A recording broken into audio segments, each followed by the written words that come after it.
8ஆம் அதிகாரம்.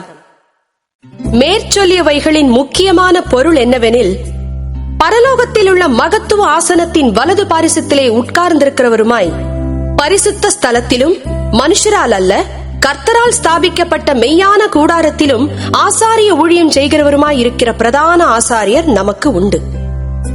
ஒவ்வொரு பிரதான ஆசாரியனும் காணிக்கைகளையும் பலிகளையும் செலுத்தும்படி நியமிக்கப்படுகிறான்.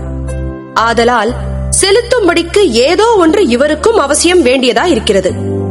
பூமியிலே அவர் இருப்பாரானால் ஆசாரியராய் இருக்க மாட்டார். ஏனெனில் நியாய பிரமாணத்தின்படி காணிக்கைகளை செலுத்துகிற ஆசாரியர்கள் இருக்கிறார்களே. இவர்கள் செய்யும் ஆராதனை பரலோகத்தில் உள்ளவைகளின் சாயலுக்கும் நிழலுக்கும் ஒத்திருக்கிறது. அப்படியே மோசே கூடாரத்தை உண்டு பண்ண போகையில், மலையிலே உனக்கு காண்பிக்கப்பட்ட மாதிரியின்படியே நீ எல்லாவற்றையும் செய்ய எச்சரிக்கையாயிரு என்று தேவன் அவனுக்கு கட்டளையிட்டார். இவரோ விசேஷித்த வாக்குத்தத்தங்களின் பேரில் ஸ்தாபிக்கப்பட்ட விசேஷித்த உடன்படிக்கைக்கு எப்படி மத்தியஸ்தராய் இருக்கிறாரோ, அப்படியே முக்கியமான ஆசாரிய ஊழியத்தையும் பெற்றிருக்கிறார். அந்த முதலாம் உடன்படிக்கை பிழையில்லாதிருந்ததானால் 2ஆம் உடன்படிக்கைக்கு இடம் தேட வேண்டுவதில்லையே. அவர்களை குற்றப்படுத்தி அவர்களை நோக்கி, இதோ கர்த்தர் சொல்லுகிறது என்னவெனில், இஸ்ரவேல் குடும்பத்தோடும் யூதா குடும்பத்தோடும் நான் புது உடன்படிக்கையை ஏற்படுத்தும் காலம் வருகிறது. அவர்களுடைய பிதாக்களை எகிப்து தேசத்திலிருந்து கொண்டு வரும்படிக்கு நான் அவர்களுடைய கையை பிடித்த நாளிலே அவர்களோடு பண்ணின உடன்படிக்கையைப் போல இது இருப்பதில்லை.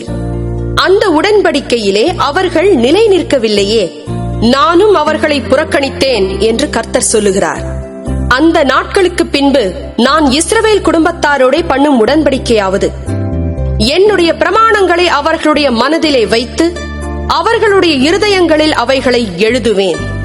நான் அவர்கள் தேவனாயிருப்பேன், அவர்கள் என் ஜனமாயிருப்பார்கள்.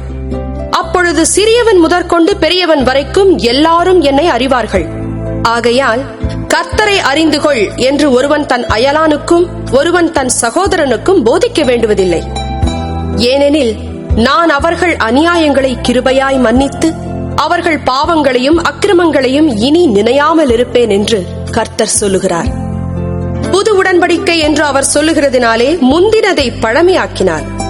பழமையானதும் நாள்பட்டதுமாயிருக்கிறது உருவழிந்து போக காலம் சமீபித்திருக்கிறது.